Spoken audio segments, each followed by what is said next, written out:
Pangit kasi sa gulay yung overcook eh. Diba? Kailangan, anong katmari? Gato ka!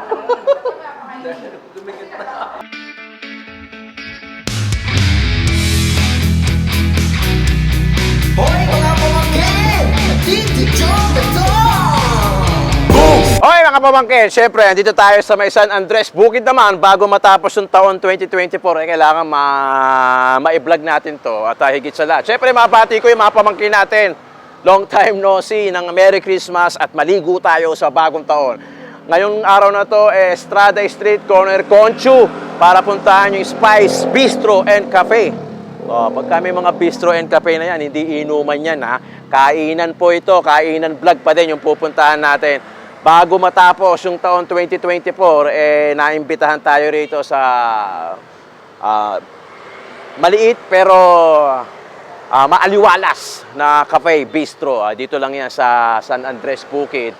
Titikman natin, meron silang mga pasta, meron silang mga special na baby back ribs, meron din silang mga smoothie, tapos meron din silang mga drink shake, tapos may mga pagkain din na pang-ulam, no? Pang-tanghalian. So, ang bukas nila alas 11 ng umaga hanggang alas 10 ng gabi, araw-araw, pera linggo. At pera bukas, syempre, December 24. Bago matapos yung taon, hindi ako papayag na hindi tayo makapag-vlog.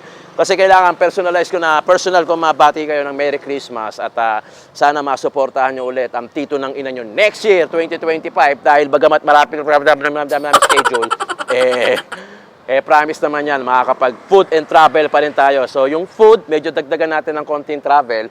At higit sa lahat, ano ba yun? Yung ano naman ang titirahin natin, yung healthy food naman. Kasi baka, alam mo na, hindi natin masabi, medyo sumasakit na yung mga kamay natin dahil sa arthritis natin at saka yung mataas yung sugar natin. Pero na-maintain na-reverse na natin. Pero syempre, kailangan mag-ingat. Asahan nyo na next year, medyo iba't ibang putahe naman yung titikman natin. I'm sure, yun naman ang gusto nyo talaga. Ayaw nyo naman ng palaging pares eh. Diba?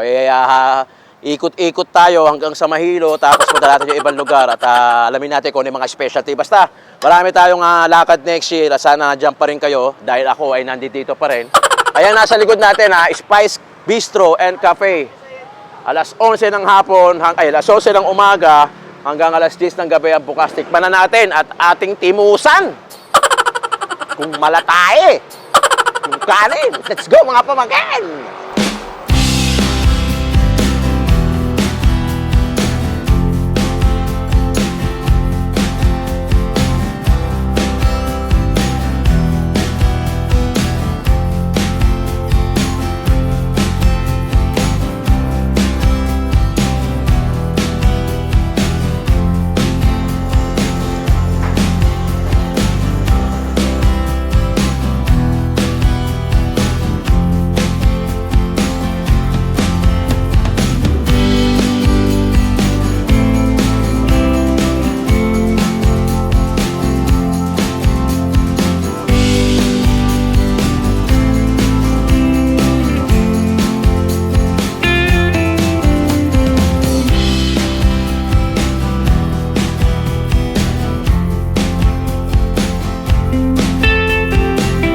Okay mga pamangkin, pinakamahirap na trabaho na ginagawa ng isang food vlogger, syempre yung kakainan na. Ang maganda niya, wala kaming kutsara. Ayun pala, meron. So far, meron pala tayong kutsara. Kutsara, ha?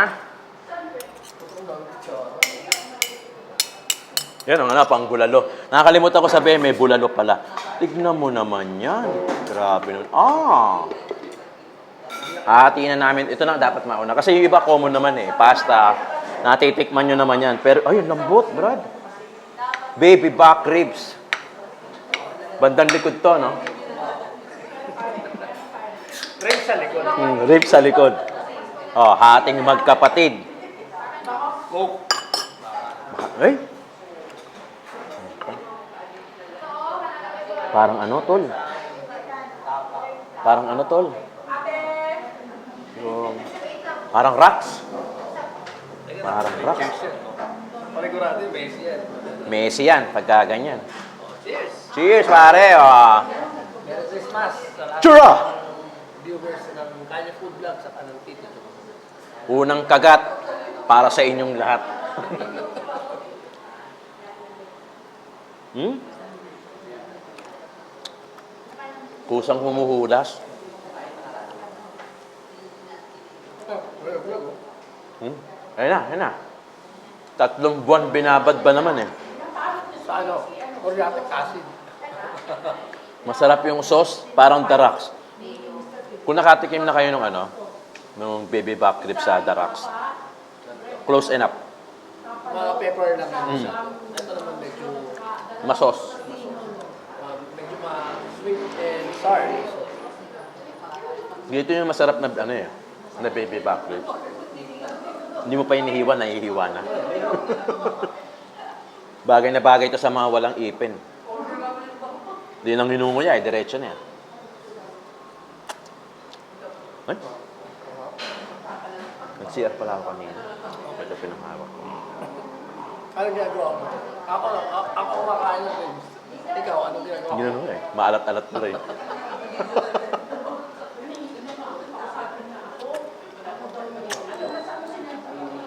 Yung iba, bini.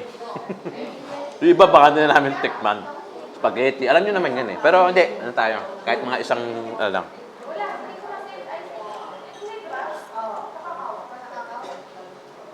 Okay to. Ito, pwede to. Mga taga San Andres dyan, alam nyo na, nakita nyo na kung gaano kalambot. Hindi kasi pinag-usapan namin ni boss kanina. Di ba? Marami na kami narinig ni Barney nyo na mga successful story ng mga business. Yung iba nga, 4 na lipat eh, di ba? Akala nila, agrabyado na sila. Pero yung pang-4 na lipat nila, mas dumami pa yung tao. Minsan, yung marketing din, isa rin sa mga tool yan ng mga business store na kailangan ma-market nila na maayos. Pag na-market nila na maayos siya, huwag ka maniniwala doon sa yung porket nasa sulok ka, nasa dulo ka, hindi totoo yan. May mga ganun dinadayo. Isa dyan si Jimmy. Hindi, sinasabi nila, ang dahil pa kasi ng pwesto namin eh, layo eh, hindi totoo yun. Kahit gaano ka kalayo, pag kilala ka ng kakain sa'yo, kahit nakatago ka pa, yung iba nga ginigising pa eh, pagtulog yan. Yung iba nga sinasabi ko, halimbawa nga, yung Jimmy and Michelle, tagong-tago. Oo. Nasa loob ng yan, Papasok may pa. Tapos pinili niya street.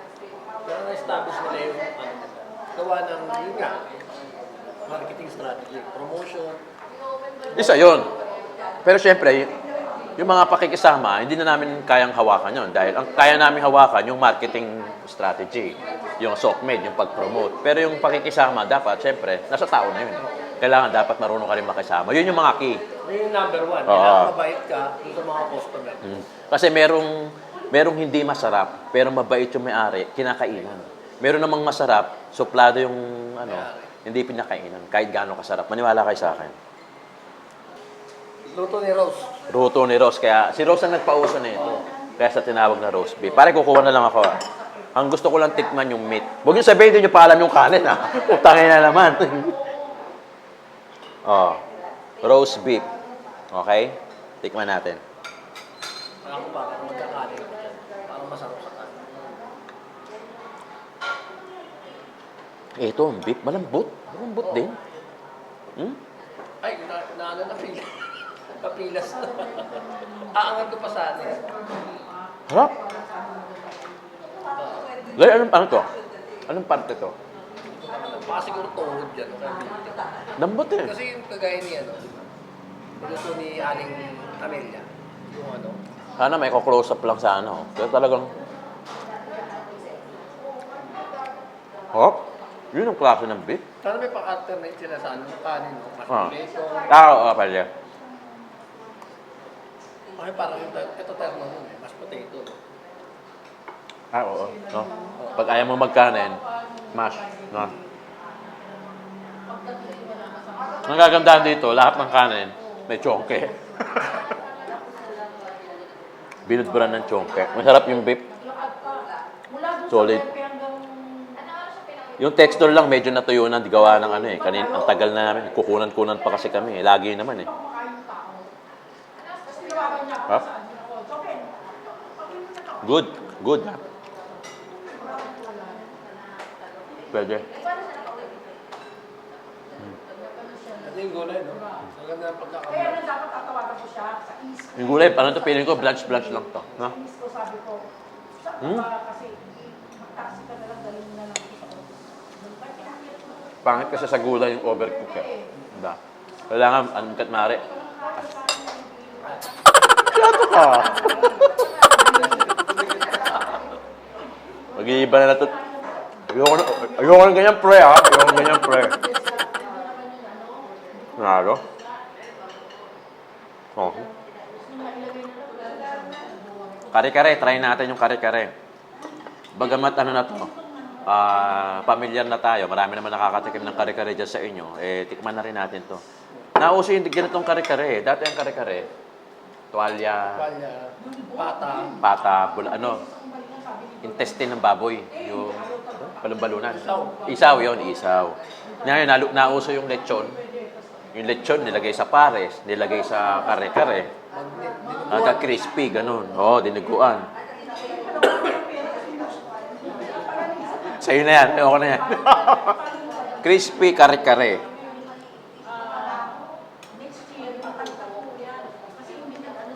Ito dapat may kanin. Kasi, may bagoong. Diba? Kaya kinakain, kumuha na lang, lagay mo na lang dito. Tapos yung tira mo na lang. Pakainin mo na lang. Ano para mga kapatid na mga Hindi. Titikman natin ang ano. with kanin. With kanin, bagoong. Tapos ito, kabaw, Pwede pala sharing, no? gulay. Titikman mong gayon yan. Dalawang patahe. Roast beef sa kare-kare. Sharing. Hindi na kasi siya nagkakanin. Yung kanin, neutralizer yan. Walang lasa yan. Kaya pag nagluto ka ng maalat na adobo, tinikman mo maalat. Sakto yan, panilagay mo sa kanin. Di ba?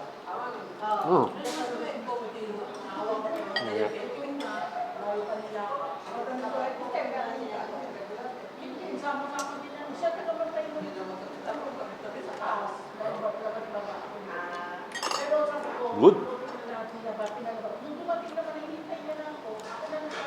Yung lutong, yung lechon, yung gulay, yung freshness ng gulay, yung alat ng bagoong, yung plain ng kanin, yun ang solid. Liquid.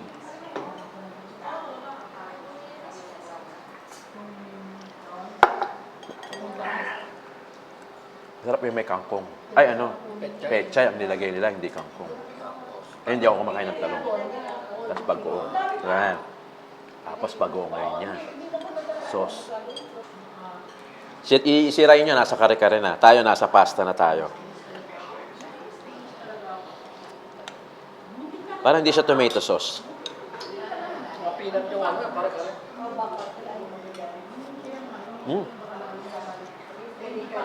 Pero sakto lang ha. Hindi yung sobrang peanut, yung parang palaman na ng tinapay. Kaya malapot eh. No? Yung pasta nung ano, spaghetti, patapa. Hindi pa bilog. No? Ano, pabilog. Ay, patapa. Parang fettuccine.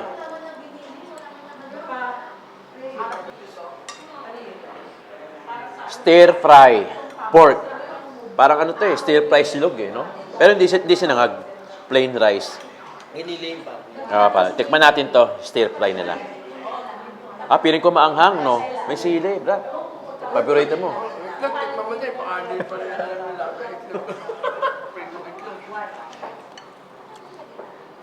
Puking ina, maanghang.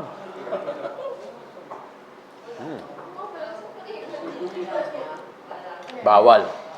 Bawal iray. Sa may almoranas. Mga kairay. Nangangagat. Okay lang. Nangangagat. Pero masarap. Lalo na pag inalo na sa itlog at kanin. Solid. Tikman mo lang, Ray, pero maanghang siya. Good, good, good. Okay, okay, good. Ano pa? Bulalo. Yung bahay namin, isa lang kwarto.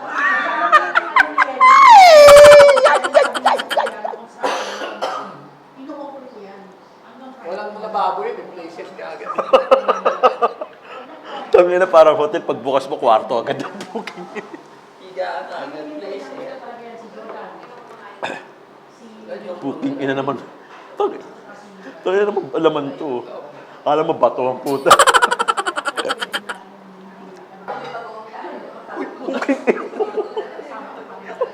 Hindi malambot eh. Hindi mo siya matutusok, hindi siya kakapit sa sobrang lambot. Uy, sarap yung sabaw. Bulalong-bulalo yung sabaw. Taga-Batangas nga kasi. Lalo na ko yung mumumog mo. Lalo na ko yung mumumog mo yung sabaw, masarap. Doon talaga nagkakasala wala na. Ano na siya? Malambot. Promise, eto. Yan mo. Dalhin yung mga lola nyo dito ngayong Pasko. Matutuwa yun. Ay, hindi ko makakuha rin. Lambot niya. Hmm? Mga pamangkin, maraming salamat sa pagsuportahan nyo. Siyempre, suportahan nyo rin yung Kalye Food Vlog, si Barney Bini Rocha. Lagi nating sidekick yan. 2025, abangan nyo. Meron tayong travel, meron din tayong food. At magta-try naman tayo ng iba kasama natin si Barney. Subukan natin yung iba. Hindi pa namin natitikman yung pares no? Hindi pa natin natitikman yan, saka yung mga Goto Batangas. Next year, marami kaming i-offer sa inyo. Unang-una, yung food vlog, travel vlog, aliw. Pwede kami mag-offer ng aliw, no? Libre-libre to, sasayaw. Pwede.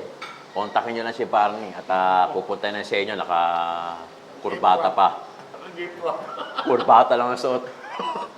Maraming salamat mga pamangkin. Hanggang sa muli, tito ng ina mo to. Solid, liquid, gak.